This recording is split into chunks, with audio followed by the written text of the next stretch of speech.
आए हो तो सबके लिए कमर कसे रहो, दुखों के लिए भी और सुखों के लिए भी। ठीक है मेरी माँ, आज आपका जो समय है वो महाराज कल नहीं होगा, और कल जो समय है वो परसों नहीं होगा।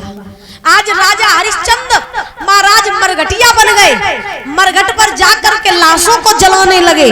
कोई भी लाश आती तो बिना कर कफन लिए किसी लाश को नहीं जलाते। अब धीरे धीरे क्या हुआ, इधर रानी तारा ब्राह्मणी के यहाँ भोजन बनाने का काम कर रही है। जब भोजन बनाए वो काम कर रही तो एक दिन ब्राह्मणी ने तारा को बुलाओ और कही, तारा तेरा लड़का ये सारा दिन बच्चों के साथ खेलता रहता है, आज इसे भेज दे बगिया से फूल मंगवा ले। तो तारा ने कही ठीक। तारा ने रोहित को बुलाओ, कही लला ले डलिया ले आओ और बगिया में तो फूल ले आओ। रोहित ने कही ठीक माँ, मैं अभी जाऊंगा फूल ले आऊंगा। मैया की बातन में आए के रोहित ने डलिया लाई और चल दिए। और जब चले हैं तो कैसे जा रहे रोहिदास, की बात डलिया हाथन में और चलो है कुमारी रोहिदास।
बगिया में जैसे ही रोहित बगिया में पहुंचे परीक्षित जी महाराज सो अब फूल तोड़ने लगे और डलिया में रखने लगे। अब इधर विश्वामित्र को फिर भी तसल्ली नहीं भाई। विश्वामित्र ने कहा करो कि काले सर्प को रूप बनाए लो, और सर्प का रूप बना करके महाराज बगिया में फूल में जाके छिप गए। नहीं किया। अब सोचो कि जो आदमी 1 महीना तक खाना ना खाए बाकी दशा का हुई है, जर्जर स्थिति हो गई, कमजोर स्थिति हो गई, आंखों से कम दिखाई देने लगा, चला नहीं जा रहा। हरिश्चंद्र जल भरने का काम करने लगे। एक दिन कालू मेहतन ने घड़ा दो, कही बोले ये घड़ा लो और जाओ नदी से जल भर ले आओ। घड़ा उठाए लो, दुखिया ने सर पर रख लिया, चल दिए नदी पे पहुंचिए। महाराज घड़ा भर लिया, लेकिन ताकत इतनी नहीं है जो उठाए पाए। ताकत लगाए लगाए के हारिए घड़ा नहीं उठाए पाए। जब घड़ा नहीं उठाए पाओ परीक्षित जी महाराज, अब हरिश्चंद्र हुई बैठी है, रोन लगी, हे परमात्मा काऊ ऐसो को भेज दो जो मेरो जो कोई घड़ा उठवाए था, अगर मुझे को देरी हुई मेरो मालिक बहुत चिल्लाई है। अब रोन लगे हुई बैठे बैठे, तब तक तारा वहीं बाई नदी पे जल भरवे का जाए। तारा हरिश्चंद्र ने तारा को देखो तो ऐसा लगा मानो डूबते हुए को किनारा मिल गया हो। तारा को हरिश्चंद्र ने देखो, हरिश्चंद्र बोले रानी तुम यहाँ क्या कर रही हो? तारा बोली महाराज हम जल भरने आए थे। तुम क्या कर रहे हो? बोले हम भी जल भरने आए थे। तारा ने कही तुमने तो जल भर लो, फिर गए काहे नहीं? हरिश्चंद्र बोले रानी हमने 1 महीना तक भोजन नहीं करो, शरीर में शक्ति नहीं है, ऐसो करो तुम आई गई हो तन तो निकमोई ने मेरो निकसारा दे दो, ने मेरो घड़ा उठवाए दो। तारा बोली बोले अकल ठिकाने है कि नहीं है तुम्हारी? हरिश्चंद्र बोले क्यों? तारा ने जवाब दिया आप जो घड़ा भर रहे हो वो मेहतर के यहाँ का है, और हम जो घड़ा भर रहे हैं वो ब्राह्मणी के यहाँ का है। आपका घड़ा उठवाने की तो छोड़ो, हम तो तुम्हारा घड़ा छेऊ नहीं। अगर हमने तुम्हारा घड़ा छेलो तो हमारा धर्म चलो जाइए। है जो जा बात सुनी, हरिश्चंद्र के पैरों तले जमीन खिसक गई। हरिश्चंद्र ने कही वाह रानी तारा, क्या तुम मेरी बई रानी हो जो एक दिन तुम मेरे धर्म के पीछे बिक गई थी और आज धर्म में फंस गई? रानी अच्छी बात नहीं है। हरिश्चंद्र ने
होगा, कभी साथ नहीं छोड़ेंगे राज। आज तुम धर्म में फंस गई रानी, मदद कर दो ना।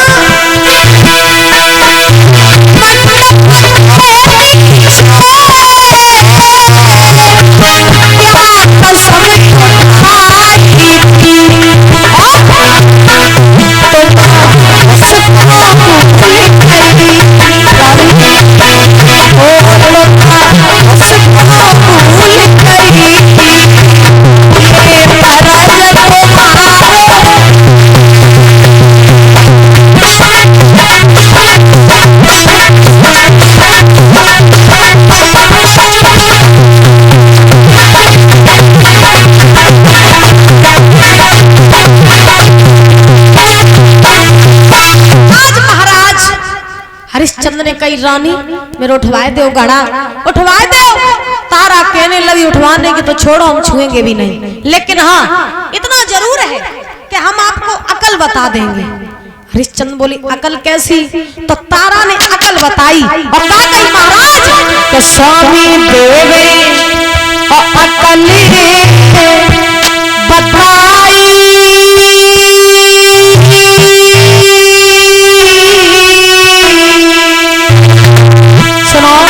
और जल में घुस घड़ा उठा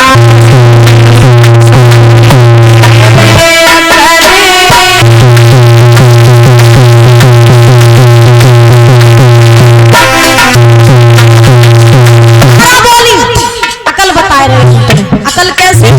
तुम कह रहे जल में घुस जाओ, जब जल की लहरें तुम्हारी तरफ आएंगी तो अपने आप घड़ा तुम्हारे सर पे आ जाएगा, लेकिन हम सब मतलब ना स्वामी देवी अकल बताई, जल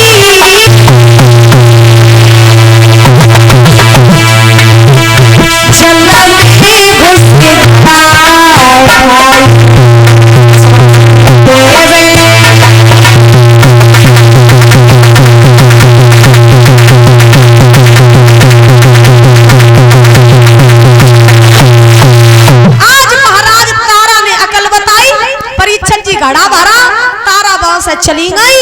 हरिश्चंद्र गहरे जल में घुसे और जैसे ही गहरे जल में घुसे, जल की लहरें जैसे ही हरिश्चंद्र के पास में आई, तैसे ही घड़ा जो था वो हरिश्चंद्र के सर पे आ गया। घड़ा जैसे ही हरिश्चंद्र के सर पे आया, हरिश्चंद्र ने महाराज घड़ा भरा और घड़ा भर के हरिश्चंद्र चल दिए।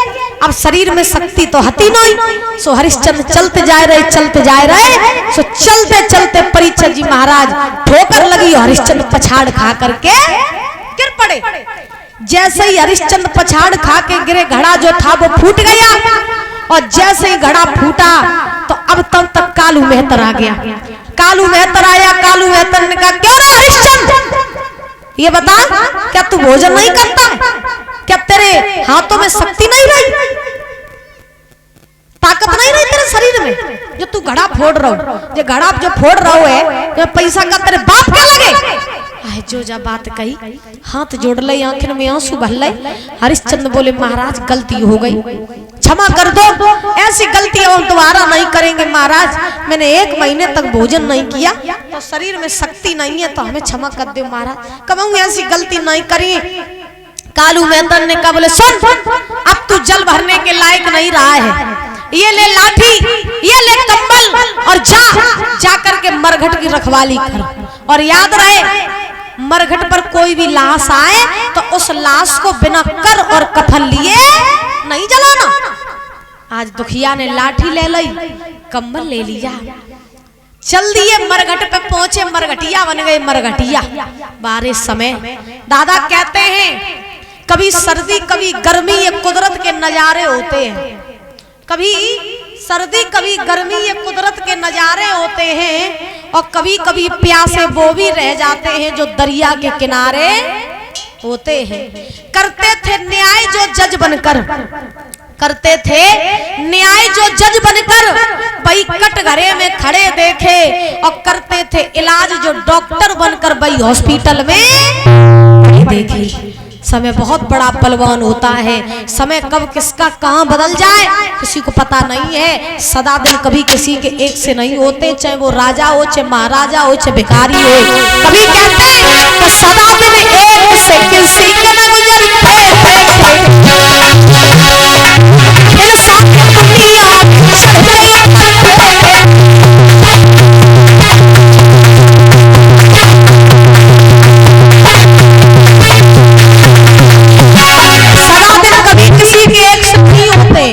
सदा दिन एक से किसी के न गुजरते देखे और इंसान दुनिया में चढ़ते उतरते देखे।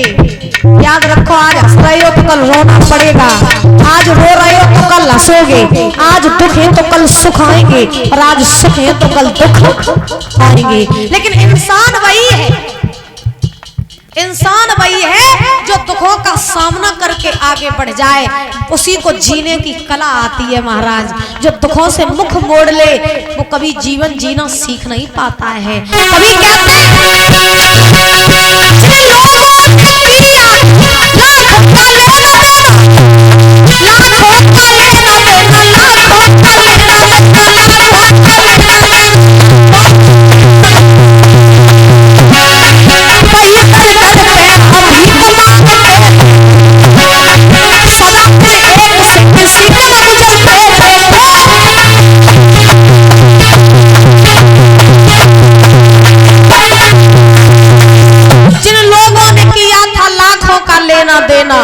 वही दर दर पे भीख मांगते देखे, सदा दिन एक से किसी के न गुजरते देखे।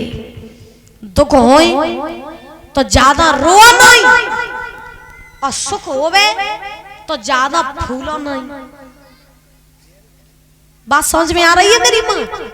कथा समझ में आ रही है? नींद आ रही है? नहीं आ रही है? बाकी की माताओं को नींद आ रही है, सब सोए गई। देखो कहते हैं कि दुख में ज्यादा रो नहीं और सुख में ज्यादा फूलो नहीं। अगर सुख में, लेकिन लोग क्या करते हैं, दुख आए जात तो मूड पकड़ के बैठ जात, परमात्मा अब का हुई, और सुख आए जात तो इतने फूलत जलगत के अब इन जैसे दुनिया में कोई नहीं। ये दुख सुख ये जोड़ा होते हैं, ये आने जाने होते हैं। अगर जीवन में इंसान बन के